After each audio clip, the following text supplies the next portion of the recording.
Nobody can tell me that this is a grieving widow. Like, this woman's husband was publicly assassinated, 3 weeks ago, and she's already sitting down with a smile to host his podcast? Girl didn't even wait a month. I don't even know if they buried the guy yet. Holy.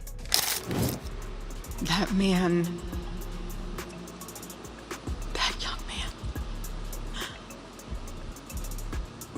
I forgive him.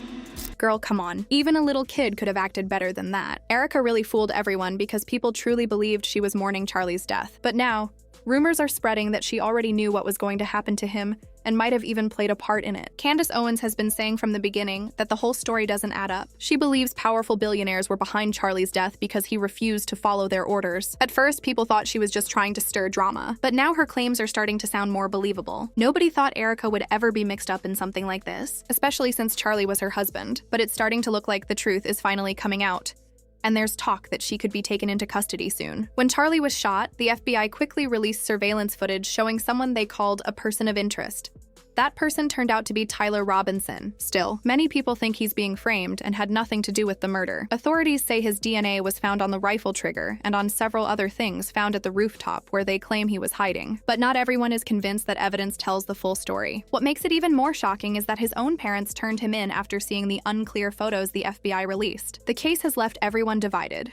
Some believe Tyler is guilty, while others are sure he's just another scapegoat in a much bigger plan. Whatever the truth is, it seems this story is far from over, and more secrets are waiting to come to light. Mr. Robinson, for count 1, aggravated a capital felony in violation of Utah Code annotated 76-5-202, in that on September 10th, 2025 in Utah County, the defendant, Tyler James Robinson, intentionally or knowingly caused the death of Charlie Kirk, under the following circumstances.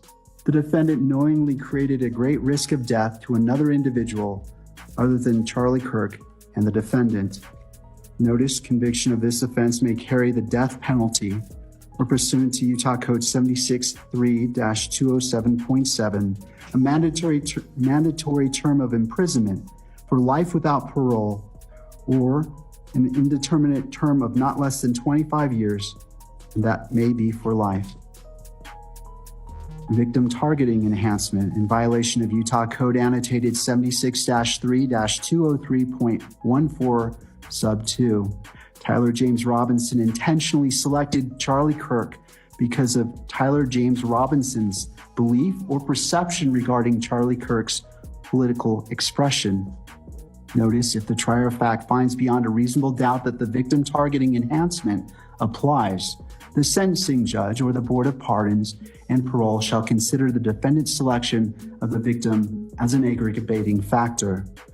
Offense committed in the presence of a child. Many of Charlie's supporters felt relieved when new details about the case came out, but Candace Owens didn't share that feeling. She had worked closely with Charlie and believed things weren't as simple as they seemed. In her view, Tyler was only a minor piece in a much larger plan. Candace claimed that billionaire Bill Ammon arranged a private meeting to pressure Charlie into changing his position on Israel. According to her, they wanted him to publicly support their political narrative. But Charlie refused to do so. After realizing he wouldn't back down, she said they began using threats and blackmail to force him into silence.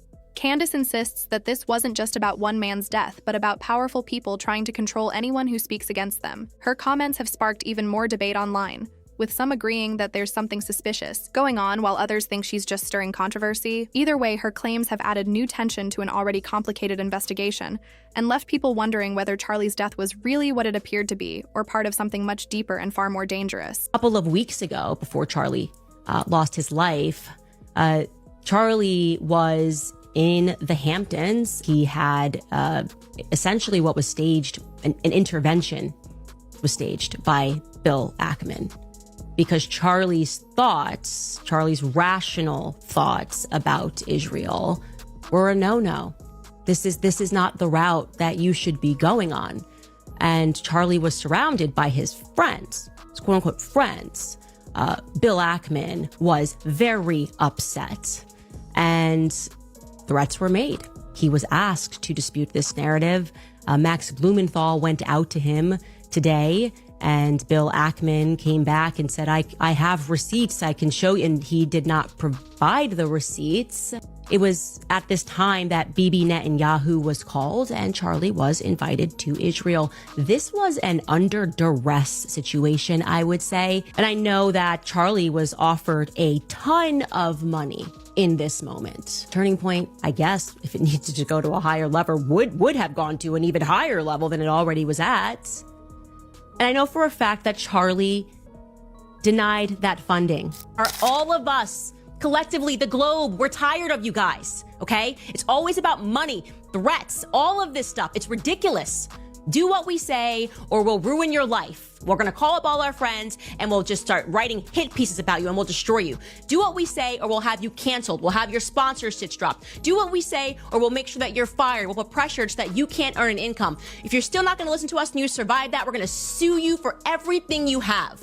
You guys suck, okay? We don't care about your money. We are tired of it. This reveals who you are, not who I am. The truth should be enough.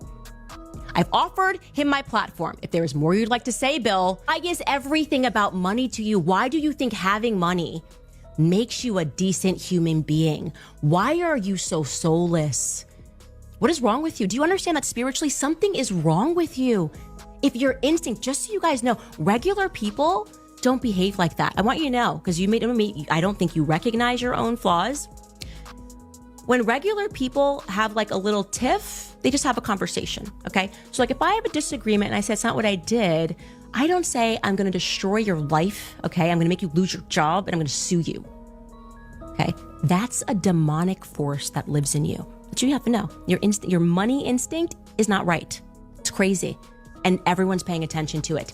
Answer the questions that I will publish. It wasn't just the powerful billionaires people started doubting. Many began to question Charlie's wife, Erica Kirk, too. From the moment Charlie passed away, her behavior seemed strange to a lot of people. Soon after Candace Owens went on her show and pointed out odd details in Charlie's death, Erica suddenly removed her from the guest list for his memorial. That move alone made people suspicious. Most would expect a grieving wife to want the truth about her husband's death, especially if there were hints it might have been planned. But instead of supporting the call for an investigation, Erica seemed to push away the one person actually demanding answers. To many, it looked like she was trying to shut down the conversation before it even started. What made things worse was how quickly she appeared to accept Charlie's death. She even went on stage to give a speech saying she forgave him, but her tone and expressions didn't feel real. Viewers said she sounded detached, almost like she was reading lines rather than speaking from the heart. Her reaction only fueled the theory that Erica might know more about what really happened to Charlie than she's letting on. My husband, Charlie, he wanted to save young men, just like the one who took his life.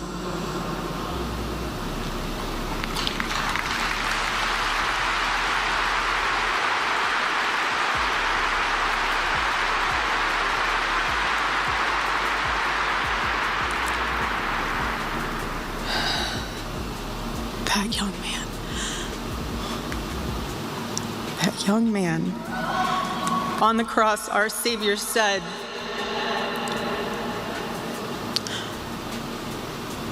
"Father, forgive them, for they not know what they do." That man, that young man, I forgive him. And did anyone notice how oddly close Erica was with Donald Trump at the memorial? The way she hugged and cuddled him didn't sit right with people. It felt completely out of place, especially considering the occasion. Many are now wondering what's really going on between them because the whole thing looked suspicious and added even more confusion to an already strange situation.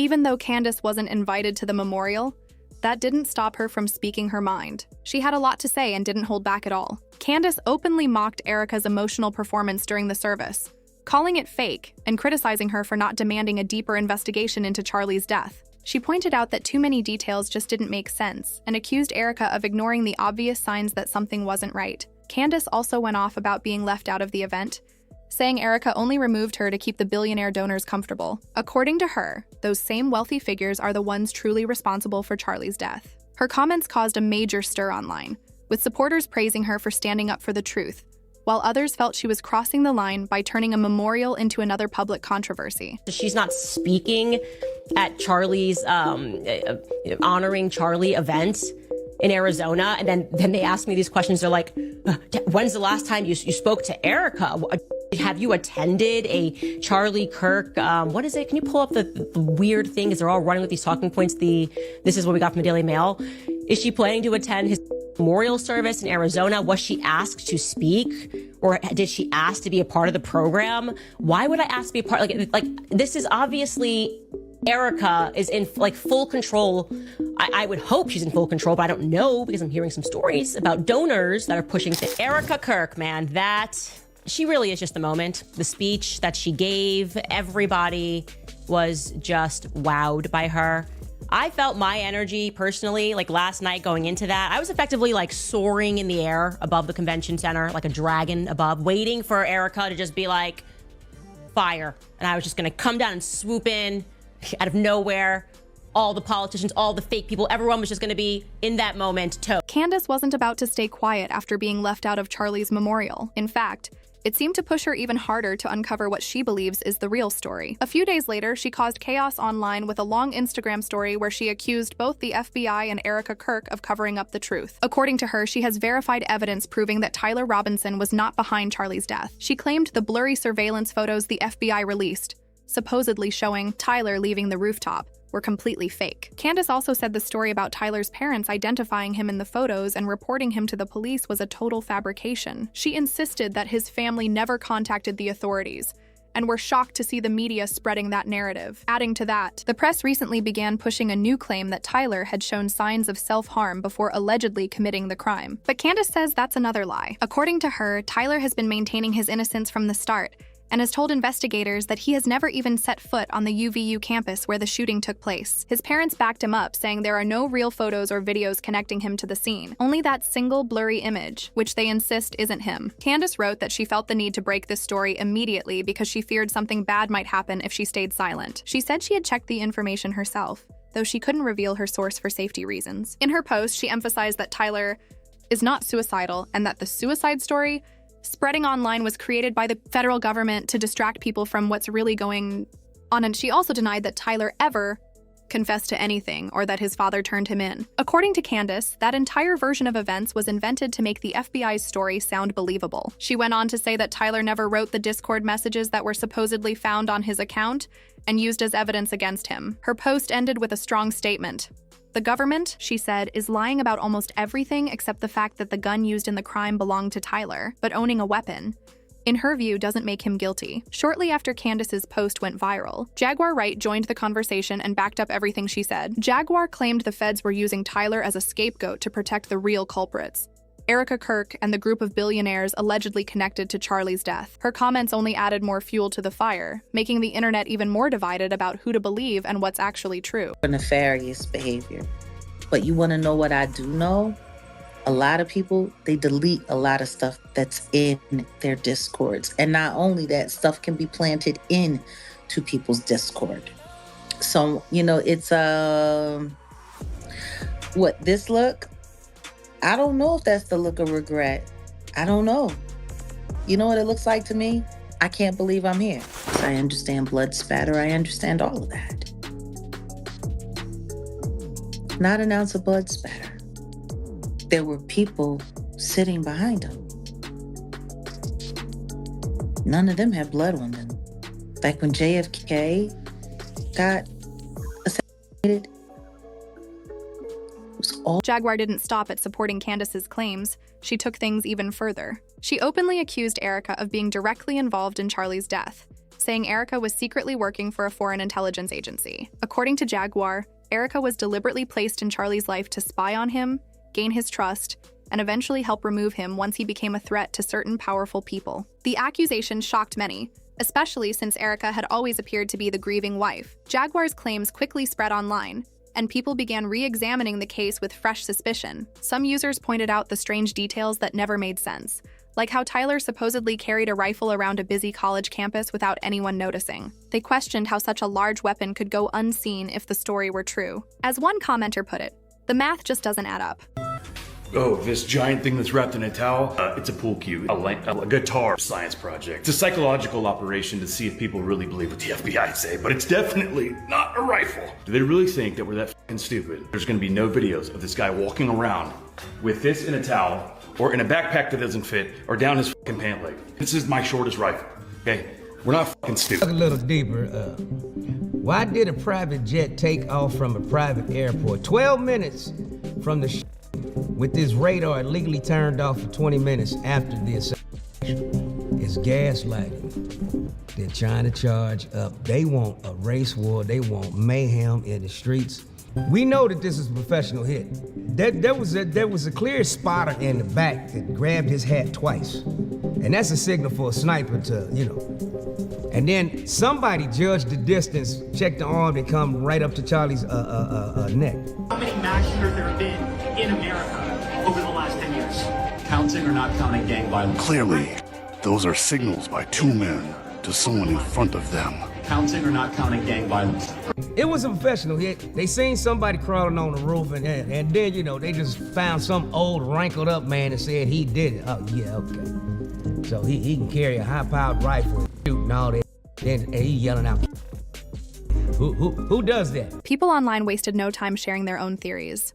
One person claimed that Erica Kirk's name appears in the Epstein files as a recruiter and suggested that Charlie was silenced because he knew too much. Another user went even further, saying they're convinced Erica was directly involved in his death. They argued that her connections to the Tate brothers, Donald Trump, and Jeffrey Epstein make her look suspicious. Some even pointed to her charity work with orphanages, suggesting it might be a cover for something darker. These kinds of comments quickly took over social media, with thousands debating whether Erica might actually be linked to a much larger network of powerful figures. Many people believe the truth about Charlie's death is being hidden, and that Erica's role needs to be fully investigated. What do you think?